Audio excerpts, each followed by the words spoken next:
You are the project manager for a software development project currently in the process of sequencing activities. Given the complex nature of the project, there are several dependencies you must consider. In the context of this project, you need to correctly identify whether a dependency is mandatory or discretionary. Which of the following scenario best exemplifies a discretionary dependency? So, out of the available option, we need to identify which can be treated as discretionary and which must be treated as mandatory.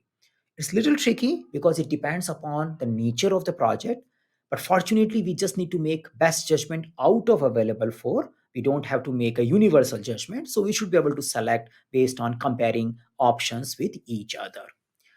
Now, option A, coding completion before integration testing. Fortunately, we have explanation also. The plan is to start integration testing after the compilation of all coding activities. Now, I can, even if I'm not from a software background, but I can understand that usually the testing happens when something gets ready. So this option is showing that things will get ready, we will integrate them, and then we will test them. Now, can I do a testing without integration? Most likely not. Most likely not. Again, there could be some exception here and there, but most likely not. So I can consider it that it's a most likely a mandatory dependency, and let's see if we can find the other one, which can be pointed as a discretionary or an optional dependency. Option two, finalizing the contract with the vendor before starting the work. The project schedule includes finalizing the vendor contract before commencing any related work. Now, we are working with a vendor. Usually, the vendor requires a written formal contract. They should know what is their roles and responsibility before they get started. Yeah, there could be some exception if you are working with a one particular vendor for a long duration. You may just get started and the contract can happen in parallel. But most likely, that is a little rare event. And question is not giving me any indication of it. So I will also keep it as a mandatory one because I think I need to work and select the vendor first and put the contract, have a clear understanding of payments and other scope of work, and then only I will get started. So I will keep it as a mandatory as of now until unless I have a challenge. Option C, compliance audit before product launch. So the product launch is contingent on completing a compliance audit to meet regulatory standards. So before launching the product, you need to make sure that this product is meeting the compliance. And there is a compliance audit. So we have put a dependency there. And only after the audit gets done, we can launch the product. I would say that as far as a PMP exam, compliance is a high priority thing. We should not be taking shortcut to it. So I will say it should be a mandatory also. So till now, looks like all three are mandatory. I am hoping that the fourth one gives us some clear hint. Client approval on prototype before full scale development. Yeah. The team has a setup policy to wait for explicit client approval on the prototype before proceeding to full scale development.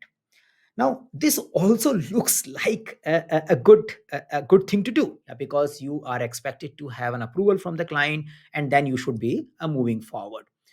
But if compare here, there is a little trick here, or there is a little hint which I can say the team has set the policy. So it is not giving an indicator that it is something hard logic which is coming from external environment. So code completion looks like that you complete the code and then only you test it. Finalization of the contract, other parties are involved. Compliance audit, required compliance group coming in. And the description is also showing that it is something, the important activity.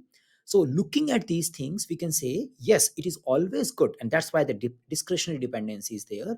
It's always good that we get an approval on a prototype from the client and then only we start the full scale development. But if we have a delay there and we have a confidence in our work, we can probably get started with that. Yeah. So I'm choosing this option by just comparing with others. And I'm choosing this option because it is showing the team has set the policy.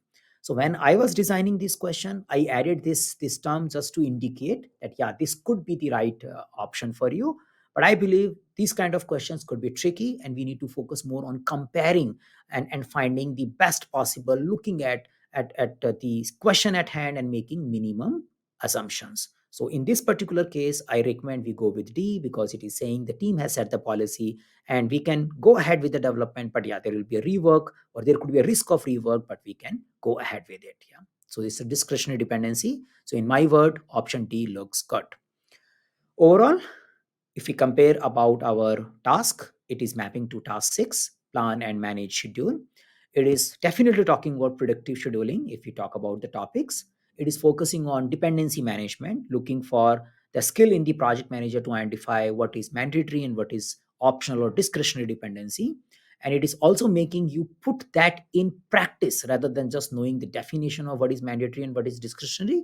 It is asking project manager to apply in the context of the situation.